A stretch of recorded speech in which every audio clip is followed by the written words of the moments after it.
Thanks very much. Good to be back. Good to see you here. Beautiful people, beautiful women. That's not the funny part.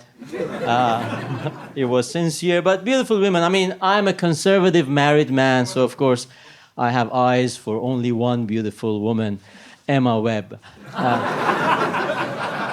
Some of you watch GB News.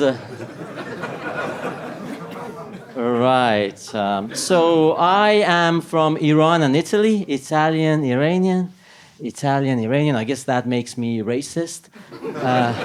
These are the two most racist places on earth. Some people know.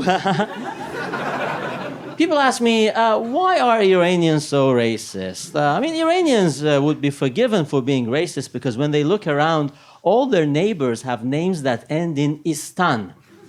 That's an instant ego boost. If the name of your country ends in istan, you are in trouble.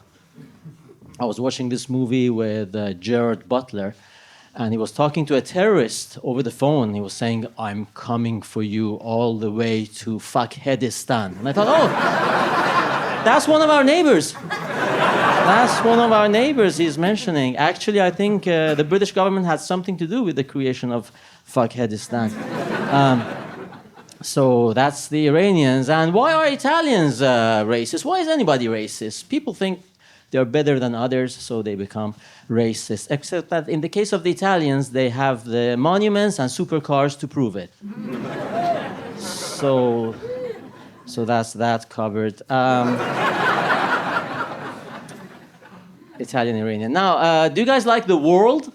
Yeah? Yeah, the world is always a crowd pleaser. Fans of the world are in tonight. Listen, how about those targeted ads? You know, I bumped into this targeted ad. It said, answer 5 easy questions to see if you qualify for the passport of the Czech Republic. I said, okay.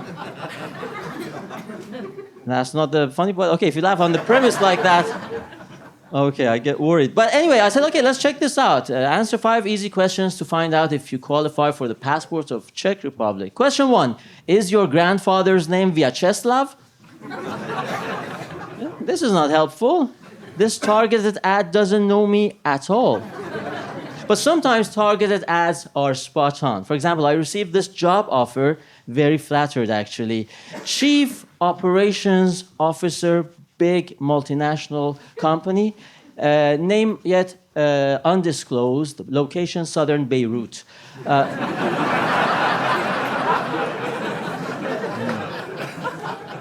I read the advert. They offer a very good work-life balance. It said no electronics outside working hours.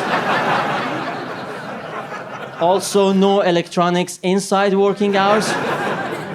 By the way, the MC forgot to tell you, please, during the show, if your pager rings, do not answer. Israelis have given new meaning to the word buzzkill.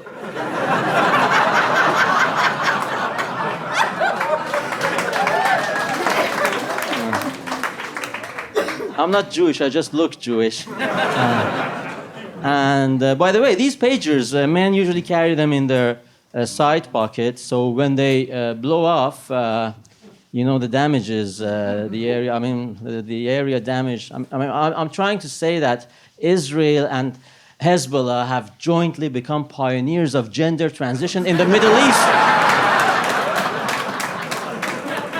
Pioneering gender transition in the Middle East. So, one of the most progressive operations in the Middle East, no less. If you think you lie too much on your dating profiles, give yourselves a break. You should see how world leaders lie about their countries. Last week we had the United Nations Annual General Assembly Summit, where world leaders come from all over the world to New York, give lectures about their countries and solutions to world problems. And I was listening to the Mongolian president. He came on behind the podium and he's like, my ancestors in the Mongol Empire were champions of diplomacy, multilateralism, and peaceful resolution of conflict. I was like, really? Because when I was a child, I used to have an Iranian grandma, and sometimes I was naughty. Like, I would want to stay up to watch, I don't know, Father Ted, for example.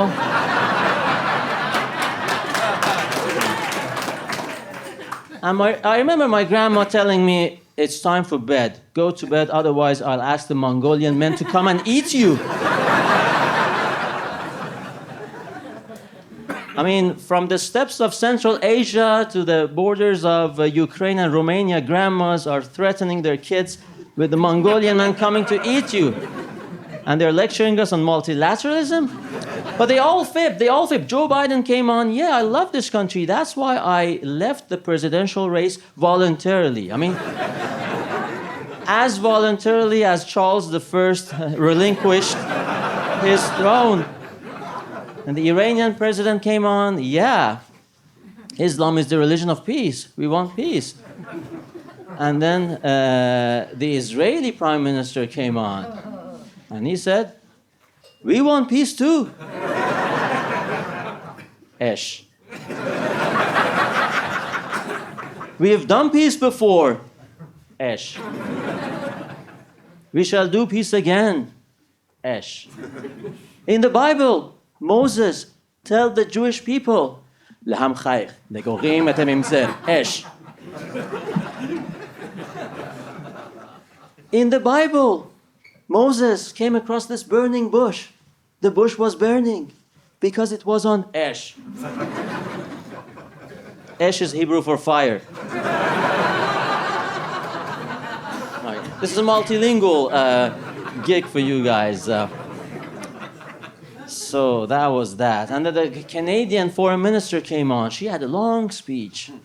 They're supposed to have 15 minutes only, like Mai said, but she went on and on. She wanted a lot of things. She asked for more choice for women, if you see what I mean. She asked for reproductive health for women, if you see what I mean. And later in the speech, she asked for body autonomy for women, if you see what I mean. And towards the end of the speech, she asked for voluntary termination of pregnancy for women. All these fancy euphemisms, but ultimately there's only so much you can write on a TV screen. So media just wrote, Canadian Foreign Minister Melanie Joly wants abortion. The screen is narrow.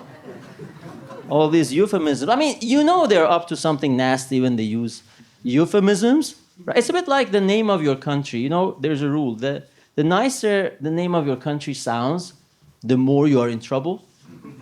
Like, for example, if your country is called Republic of Korea, you're doing okay, more than okay. However, if your country's name is People's Democratic Free Healthcare Happy, Shiny, Glorious Republic of Fuckheadistan, you gotta run. No less because Gerard Butler is coming for you. You've got a lot of problems. Do you guys like Persian proverbs?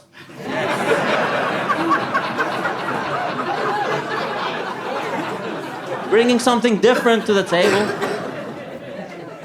So you see, fun fact for you, in Persian language, they call an ostrich camel bird, because it looks like a camel, but it's also a bird. So it's called camel bird. And they have this expression. They say, you ask the camel bird, the ostrich, to carry some load for you. It says, I can't, I'm a bird. You say, okay, show me how you fly. I can't, I'm a camel. It's like when you tell your wife, why does the house look like Notting Hill after the Diversity Carnival? And she says, I've got a job. So are you going to contribute to the bills and all that?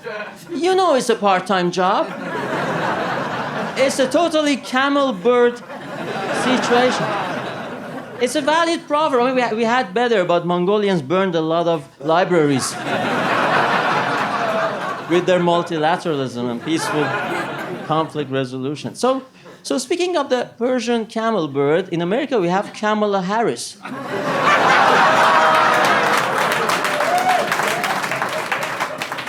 No, honestly, because she is in a camel bird situation, because she packages and presents herself as a candidate of change. So you tell her, so you are the candidate of change? Does that mean you are inexperienced? Oh no, I have a lot of experience. As what? As the Vice President of the United States of America. Which administration? This one. Biden-Harris administration. It's called Harris because I'm Harris. So are you saying Joe Biden, are you distancing yourself from Joe? Are you saying Joe Biden is a bad president? I can't say Joe is a bad president. It's because of Joe that I'm here running for president. Are you saying Joe Biden is a good president? I can't say Joe is a good president. It's because of Joe that I'm here running for president. It's a camel, but her team came up with some good strategies, like they broke world's Zoom record, a Zoom meeting between Kamala and 100,000 white women. 100,000 white women. The event was called Karens for Kamala. That was the official name. That's not my joke. It was called Karens for Kamala. So her team thought, let's amplify Kamala's charm and warmth by tapping into the charm and warmth of Karens. You know, our candidate has been wrongly accused of being obnoxious, shallow, and self-entitled. To prove that's wrong, here are 100,000 Karens. Time magazine asked for an interview. She said no, and Time magazine went ahead and put her on the cover of the magazine anyway, with a big, nice feature. Don't they have any pride, any dignity? I mean, nobody had tarnished their reputation so much for the unreciprocated love of a woman since Will Smith punched Chris Rock at the Oscars.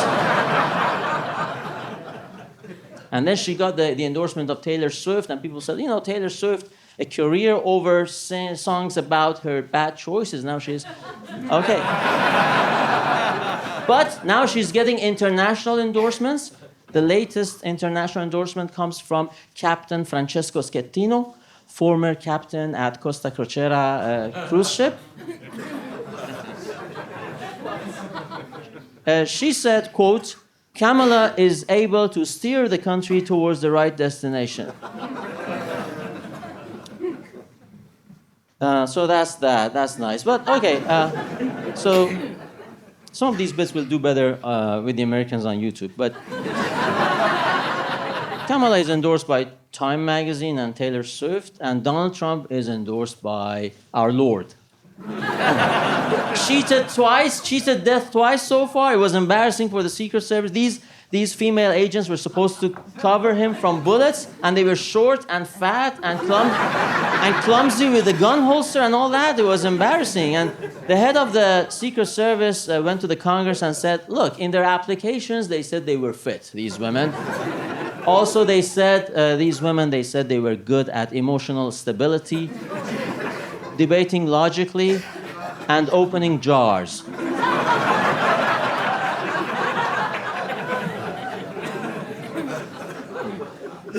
How about the Paris Olympics, you know? Paris Olympics will go down in history as the games where two boxers with XY chromosomes beat the living life out of female boxers. In the closing ceremony, the head of the International Olympic Committee said, we are committed to women's rights, but we are even more committed to irony.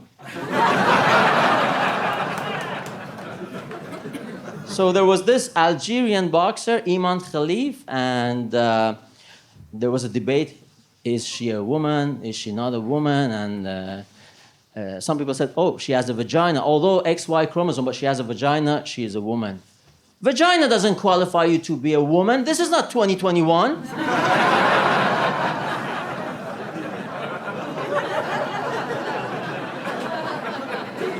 And the rest of the defenders were like, essentially the defense came down to, yes, she is a woman, but she's a very, very, very ugly one.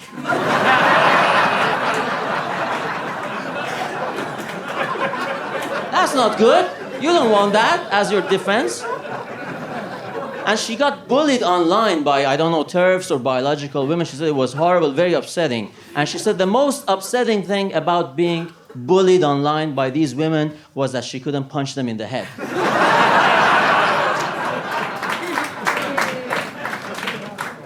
So there was that, and then we had another news. Anthony Ammirati was a French pole vaulter, and he missed out on a medal because as he was clearing the horizontal barrier, his penis bulge dropped. So the whole world witnessed as his ginormous penis bulge cost him the medal, dropped the thing, which meant he had to now wait 4 years for another chance at an Olympic medal, but he didn't have to wait that long for a new date. As soon as he got out of the locker rooms, it was sorted. But again, Anthony Amirati was not the biggest penis this summer in the news. It was Keir Starmer.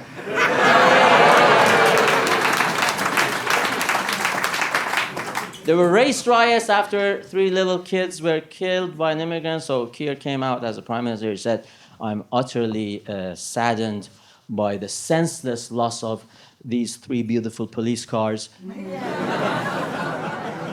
White people should immediately stop rioting, looting, stealing. It's cultural appropriation.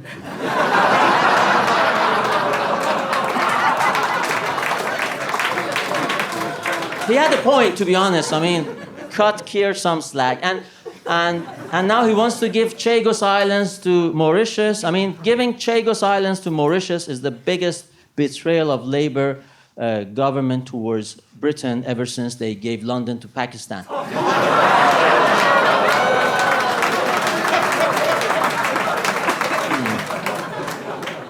So, factually accurate said, ladies and gentlemen, you have been great.